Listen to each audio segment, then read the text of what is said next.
Welcome, everybody, to Real Shame. It's a twice, sometimes more week show where we review movies from our movie list of shame or movie blind spots. I'm Adam. I'm Andy. Earlier in the week, we looked at a silent film, our show's first silent film, actually, and that was The General with Buster Keaton. And today we're following it up with a person who Buster Keaton was a big influence on. Say that 3 times fast. And that movie is going to be? Dragons Forever. Dragons Forever. So let's get into that. 大表仔，你喐手，洗擇日子，打你唔使分時間添。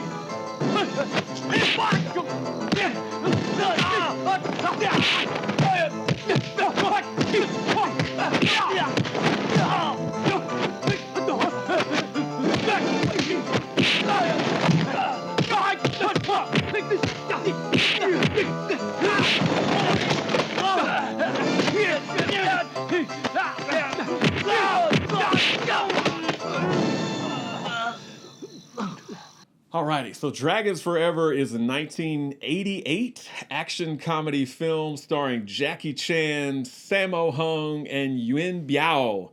They are 3 buddies that are basically kind of tasked with taking down a drug lord, I guess. He runs a factory, but they all know it's a secret, illicit cover for making drugs. Drugs are bad. So there's a lot of shenanigans. There's a lot of hijinks. There's some comedy, obviously, as you would expect from a Jackie Chan movie. All 3 guys are action stars, or at least were action stars back in the day. Some of them, like Jackie Chan, still are. I don't know if Sammo Hung's still. I know he's still around. Excuse me. I know he's still around, but.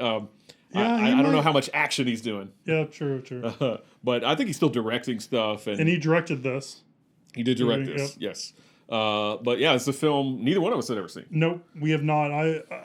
You've seen more Jackie Chan movies than I have. A little more, yeah. And I have an affinity for Jackie Chan. I've seen a couple of his movies like Project A and First Strike. Whenever I worked at the video store, I'd rent those.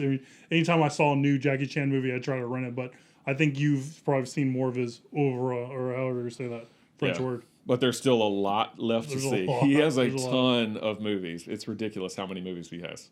Yep. All right, but I was excited to kind of dig into this and see what's going on. Yeah, absolutely. I guess before we talk about our impressions of the film, I mentioned Jackie, Sammo, Yuen. These guys apparently all attended the same kind of China Drama Academy.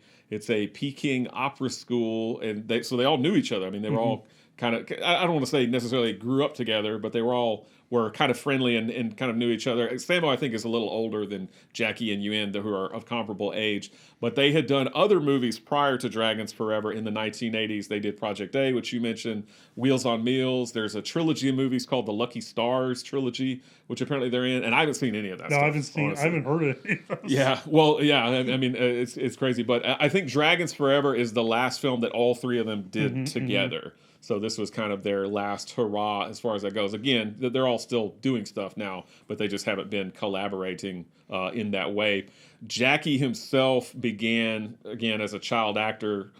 He had small parts growing up. He worked as a stuntman on Enter the Dragon with Bruce Lee. Yep. And Bruce Lee accidentally hit him. Yeah, something like that. And he was just like really hard. Yeah. And they caught Jackie by surprise. And then, he was trying to... I think Bruce Lee was kind of an idol of his, so he was trying to play it cool and stuff like that. But I remember reading and hearing about that story. Right. Yeah, no, I think I've heard that too. Jackie kind of had his breakthrough in the late 70s with Drunken Master, which I think most people at least know the title of that, maybe had never seen it, as well as a movie called Snake in the Eagle's Shadow. One thing that a lot of people don't know is that Jackie Chan, a lot of people, if you say, what was Jackie Chan's kind of breakthrough in America, or what was the first movie that he made in America, they would say Rumble in the Bronx in the 90s. That is not true. He tried to break into American films back in 1980 with a movie called The Big Brawl, and it went nowhere. I didn't even know He was that. in The Cannonball Run. I've seen it, and it's not very good.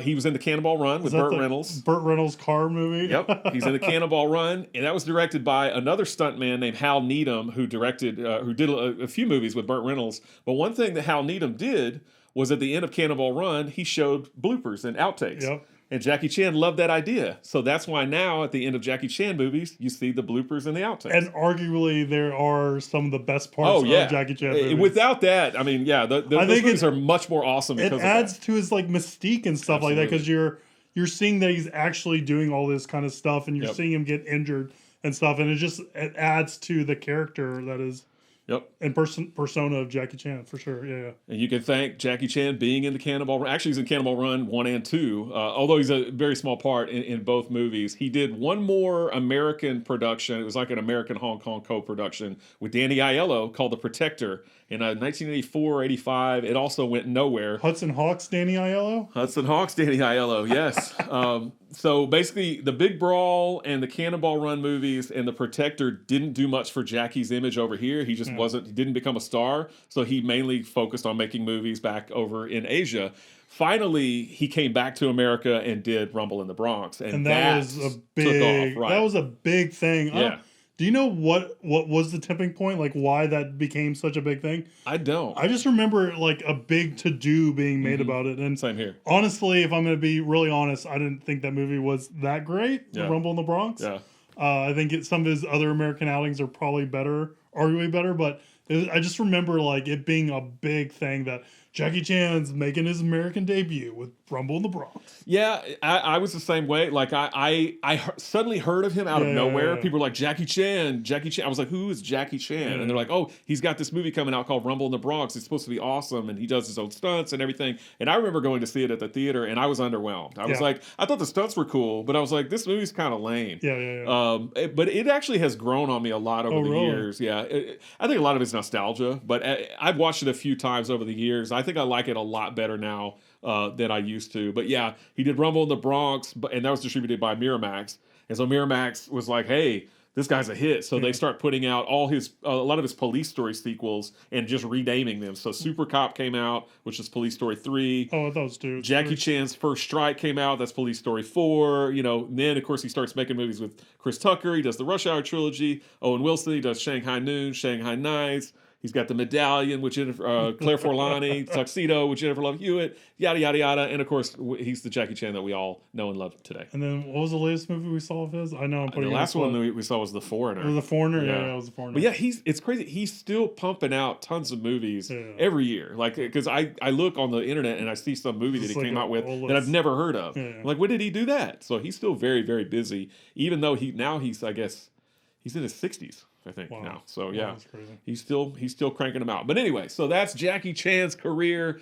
We won't get into Sammo Hung or Yuen Biao's career, although they both have long and illustrious careers. Yeah, for sure. Finally, we'll get to what we thought about Dragons Forever, and I guess technically neither one of us have seen it, but since this is kind of your episode, you go first. What did you think about Dragons Forever? I thought it was good. I thought it was mostly pretty good. I didn't really care for the story. I think. Maybe it's like with this in the general, it's just you're more excited for the kind of the fights and the stunts and stuff like that. So you really don't want I really don't want a dense story. I just want something where I can see all this stuff happen. The thing that caught me mostly by surprise was like Jackie Chan, I guess, is a bad guy. Like in the beginning of it, because he seems like he's like they're lawyers, but he seems almost like a fixer. He's kind of a sleazebag. He's a sleazebag, like, because he's always hitting on these girls and stuff like that. And he's working for that one mobster that is bad, right? Yeah. And then it's only when they all kind of fall in love with these girls, or well, maybe not Yuen Biao, but they kind of fall for these girls, and then all of a sudden they kind of change their tone a little bit, or they end up helping them, right? Yeah. And so it was really caught me off guard, because I'm used to seeing Jackie Chan as kind of a good guy. I mean, minus the Foreigner, I guess he's kind of an anti-hero in that, right? Yeah. But I'm a big Sammo Hung fan. I'm a big Jackie Chan fan. I haven't seen a lot of Yuen Biao stuff, so I can't say where that is. But I like seeing their fights and their choreography and stuff like that. So I thought it was a lot of fun. Where do you fall on this? I hate saying this, but I really didn't like it. Right. You don't know how much it pains me to say that, because I really do love watching Jackie Chan movies. Is it too slapsticky? The Sammo Hung stuff is. I think some of that was too slapsticky, and also every single bit of the love stories I didn't care about in the least. And there's a lot of that because you've got Sammo Hung trying to woo the older lady, yeah. and you've got Jackie Chan trying to woo the younger, as what's her niece or something, or cousin. I don't even remember. But there's way too much of that. I wanted a lot more stunts. Again, when the stunts do hit, they're cool. Yeah. But I wish I could have used a lot more of that. It almost redeemed itself with the end, with the fight at the factory. Yeah. And like you said, I'm a fan of all these guys. I don't know much about Yuen Biao, but he's super acrobatic. I mean, he was doing all kinds of almost like parkour kind of things. And like on the pipes and stuff like that. All flipping sorts through, of flips, going through the railings and and there's one part where he's flat on his back. He does that thing where he flips up and goes directly to his knees. He doesn't go down on his feet. He goes all the way to his knee. I was like, man, this guy's acrobatic, but he was really cool. I'd like to see more stuff with him. I thought the factory scene was really cool. And again, it almost saved the movie for me. But I thought the fight between Jackie Chan and the ponytail guy was kind of weak. Yeah, and the ponytail guy looked weird. He had a very noticeable stunt double in a lot of, like, he would get kicked and then it would cut, and it's probably the 1080p clarity of it. Maybe you wouldn't have been able to notice that it was a stunt guy on a VHS tape or something, but I could clearly tell it was not that guy anymore. But I like the fight with like Jackie and Yuen and I guess it was Jackie's house or Yuen's house. Yeah, that stuff was cool. Yeah, and I like the little tit that they kind of had. All three of them in Jackie's apartment, and I do think the standout at the end is that big the big fight inside the factory. But I like Sammo's thing. Like, I like that he's kind of like overly obsessed with this lady, and they kind of have this like very interesting kind of love language, I guess. Yeah. Where they're kind of negging each other and stuff like that. I kind of like the part where he's got the megaphone. That's pretty cool. You're right. Yeah, You're right. The thing was I think I've seen this movie before, because I was telling you, like, I know for sure there's a series that Corridor Digital does called Stunt Men React. They do like VFX artists react, stuntmen react, and all that kind of stuff. Yeah. And they've done scenes from this, but I think I remember seeing scenes that are in this that I haven't seen from their series. So I don't know. And I have a friend that was also a Jackie Chan fan, so I might have been introduced to this movie a little bit while back. But I'm with you a little bit. I guess the story didn't really weigh me down too much, but I do think there was probably more story than we really needed on there, honestly. Yeah, and also I didn't really care about Yuen going to his like psychiatrist or whatever. Yeah, that was weird. All that kind of stuff was like, Yeah, none of that really struck me as funny. I think it was supposed to be funny. Yeah. But it just seemed strange. He just seemed very like he seemed very not off kilter. Like he didn't seem stable, I guess is the word I was looking for. Like Yuen Biao's character just didn't seem stable, because he seemed to And I was thinking, but the fight at the restaurant or bar was pretty cool too, where they're taking all the guys. Yeah, I mean, all the stuff was cool. I wish there was a little bit more of that. I think possibly I'm being maybe a bit too harsh on it, because on a previous episode I mentioned how I had watched, I think, the Police Story 1 and 2. Yeah. Well, I'd watched Police Story 1, 2, and then I was watching Rumble in the Bronx and some of that other stuff again.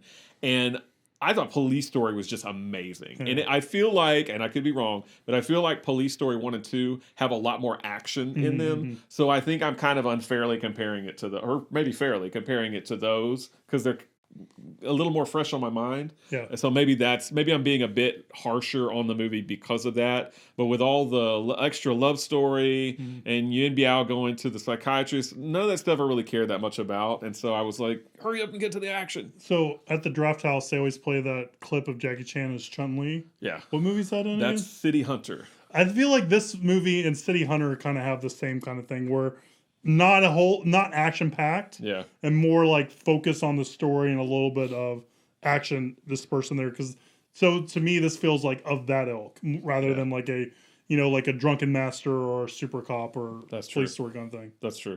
I agree with that.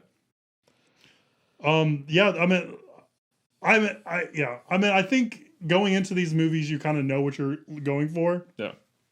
Is action and fun stunts. And like we said earlier, this one does have a blooper reel at the end, which is very cool. So, if you like that stuff, obviously you're going to enjoy it. Now, whether or not it has enough for it, all that kind of stuff, that's up to you. But I do think it's definitely worth seeking out and worth watching and trying to Yeah, get fun stuff out of it. I agree. I mean, again, it's Jackie Chan, so Yeah. I'll watch it. I'll sit down and watch anything that Jackie Chan's in just because I know there's going to be some cool stunts. Now, whether or not that becomes a Jackie Chan movie that I continue to revisit over and over again is another story. Yeah. And I think that this one would be much lower on the totem pole than something like Police Story or some of the stuff that was released over here, like Rumble in the Bronx or First Strike or whatever. I do want to point out, though, when we're talking about stuntmen and stuff, Jackie Chan is an amazing stunt guy. And of course, Sammo Hung and Yuen Biao are also awesome in this movie. But one thing people have to remember is that Jackie Chan is an awesome stunt guy, but so is his entire stunt team. Yeah. Like, he has a team of guys. They all do incredible stunts and put their lives on the line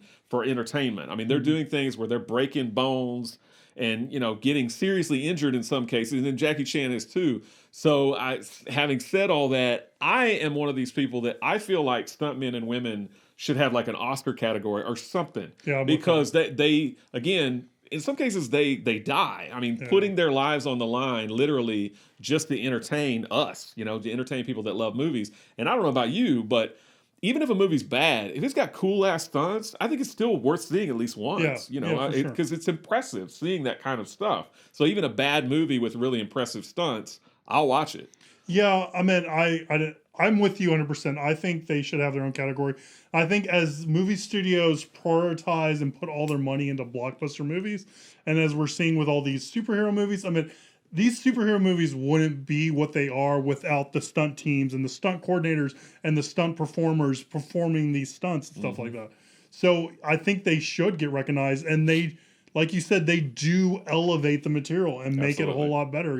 These guys, and you remember cool stunts. I don't want to bring up Tom Cruise because Tom Cruise is not necessarily a stunt performer, but you can picture his stuff that he does throughout the movies. That's the first thing that comes to mind, like him climbing the buildings and stuff like that. With Indiana Jones, like Indiana Jones wouldn't be as badass if he didn't have that stunt team behind him. He wouldn't be able to ride on the side of the tank or go over the treads of the tank or get pulled underneath a horse-drawn carriage or a car and all that kind of stuff. So we have no sway in this whatsoever, but I would excuse me, I'm getting choked up because I'm so excited. I'm definitely with you. I think the stunt coordinators at least need to be recognized for all this stuff. If we look at like Extraction, we have a stunt coordinator that did a whole bunch of the Marvel movies, bring Chris Hemsworth along, and you can see how well they elevated it. Yeah. And if you look at movies like, not Salt, but what was the one with Charlize Theron? That was Atomic Blonde. Atomic Blonde, stuff like that. You also have these stunt coordinators, or the first John Wick movie, or all the John Wick movies. You have these stunt coordinators that are going in and creating these awesome action movies and action scenes. That should be recognized. Like John Wick 3 with the knife fight and like in that like storefront stuff where they're breaking glass and stuff. It's all crazy. Yeah, something, and again, I know a lot of people think the Academy Awards are meaningless or whatever. That's fine. You can think that, and that's your right. But it's some kind of best stunt category. Yeah. I feel like that's a simple thing to do. And then, whoever the stunt choreographer would get an Oscar, and all his entire stunt team or whoever worked on the movie, they all get Oscars. Bing, bang, boom, you're done. That's, it's simple. Yep, simple. I agree. Just do it, Academy. Just do it. Because they deserve it, I feel like. No, I'm 100% on board with that. Anyway, now that we've gone off on a tangent, so there was no critics score on Rotten Tomatoes for this, but it does have an 80% audience score. I couldn't find any Roger Ebert or Siskel reviews of it, but Leonard Maltin liked it. He gave it 3.5 stars. Leonard Maltin watched it? That's crazy. Good on you. So, viewer question time. Viewer question. So that was our review on Dragons Forever. Our viewer question, we picked one that was very apt for this episode. And it is, it's going to be hard to choose our favorite Jackie Chan movie, but what are some of our favorite Jackie Chan movies? Yeah, I agree. Well, I could tell you what one of my least favorite Jackie Chan movies was, and no, it's not Dragons Forever. It's The Foreigner. I wasn't a big fan of that, honestly. Of that kind of weird aging action star. I don't remember how I felt about it, but I don't remember feeling terribly upset with it. I thought it was just okay. Yeah, I didn't care for it much at all. But yeah, sorry. I would rank Rumble in the Bronx lower than that, but Oh again, man, no. I this is not necessarily a Jackie Chan movie, but I'm a big fan of the Jackie Chan Adventures that came on. I think it was like Kids WB or whatever. Like an animated show. It was an animated show. I've never seen it. Yeah. I think it was a little bit older than the target audience on that, but I watched the crap out of that, and it was very cool. Like Jackie and his uncle, and they were trying to get like these medallions or something like that. It was very cool. And does he voice himself in that? I think he does. Okay. I think he does. If he doesn't, I'm gonna be very shocked. I don't know. But I watched that, and I like the art style a lot to it. The guy who did the character design went on to do the Batman character design, which I thought was kind of okay, kind of not. His Bane is awesome. Sorry, that's tangent. That's tangent territory. Well, what are some of the ones that jump out to your mind? Again, I Rumble the Bronx has grown on me over the years, so I would put that up there. But to me, it's not better than like those police story movies that I mentioned. But yeah, a lot of his '80s movies, like I've seen, and I can't remember if this is '80s or early '90s. Well, he has like Armor of God and Armor of God 2, and I've seen at least one of those, and that's really awesome, whichever one it is. But yeah, I just feel so deficient in a lot of his, because I was looking at his IMDb filmography from the '80s. And again, once it kind of hit the '90s, he kind of started doing stuff over here. So most of that stuff I think I've seen. But yeah, and in the '80s, I just get this huge gap of stuff. But yeah, I think Rumble in the Bronx would be one that I like to visit now, probably more for nostalgia than anything else. But that's kind of up there. I went on this big kung fu kick, like in the early 2000s, and like I got a bunch of the Shaw brother Hong Kong movies, and so at that time I was watching like The Drunken Master and that kind of stuff, and I really dig those movies. I like that kind of movie. So I have an affinity for. It's been 20 years since I've seen it, but I really like the Drunken Master series. I remember liking those pretty well. I like the Rush Hour movie. I like the first Rush Hour movie a lot. 2 and 3, it's a sharp drop off, but I really like that first Rush Hour a whole bunch. So I think that's probably my favorite movie he's done in America. I like Rush Hour. I seem to remember liking Rush Hour 2, and I don't think I've ever seen Rush Hour 3. I think I've just seen the first two. But I like both of those. Yeah, I mean, I do think 1 and 2 are pretty good. 3 was not good. I haven't seen the Shanghai Noon or Nights. I seem to remember liking those. Again, it's been a long time, but I remember I have seen both of those. I like both of those when I saw them anyway. So I will say the Rush Hour is a really good movie.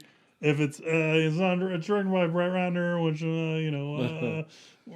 but it's worth checking out at least that movie. And Chris Tucker just elevates it. He was a lot of fun. I miss Chris Tucker. I don't see him in anything nowadays. Yeah, I was like when you said you missed him, I was like, he's still with us. Yeah, he's still with us, but I haven't seen him in anything, and I don't know how long. I mean, I guess he's still doing stuff, but he had a string of good stuff in the '90s. With like Friday, he was in the Rush Hour movie, Fifth Element, yeah. It's, Ruby Rod, great. He even has a very small part in Jackie Brown. He doesn't last long, but he's got a small part in Jackie Brown. I like Rush Hour. Again, I probably need to complete the trilogy. I probably just need to watch them all three again, as well as rewatch Shanghai Noon and Shanghai Nights. If I had to pick a favorite Jackie Chan movie, I think it would be Super Cop. And I love it because you've got Jackie Chan, who's awesome. You've got Michelle Yeoh, who is friggin' awesome. Michelle Yeoh she does a lot of her own stunts, Well, she came from his stunt crew. Yeah. So, I mean, to see her do stunts, to see him do stunts, that movie's just really cool. And again, technically it's Police Story 3, but Super Cop as we know it over here, because that's another one that I watched earlier this year, and I think that movie's a lot of fun. The two of them together are chef's kiss. We're great. I haven't seen those. Maybe we should watch it for the podcast or for the show. For sure. Because I'm open for more Jackie Chan movies. All the time. That and all the Hong Kong 80s movies that he did. Yep. We gotta fill in those gaps. That's what the 2021. All Jackie Chan. All year. All Jackie Chan. All Jackie Chan all the time. All the time. We're going to change the name of the podcast to Real Jackie. Let's do it. All right. Anything else? Nope. That was our viewer question. If you have a question you want us to answer on air, shoot us an email, realshame@gmail.com. It's spelled like our title, REEL. Yep. I wonder if people spell it REAL. I hope not. I hope not. Well, if you do, we don't get it. It's not But coming I to know, us. but I know a few of you have got it right. I don't know. It just entered my brain and I said it. There's no filter. What else? We're on social media at Real Shame on Instagram. You can like all the things I post for each episode there. That's cool. If you're watching us on YouTube, like, subscribe, share. Same with the podcast. Let people know what's going on. Leave a comment below what your favorite Jackie Chan movie is, and that would be super cool. And stay tuned next time as we cross another movie off our lists of shame. And we'll see you next time, guys. Bye.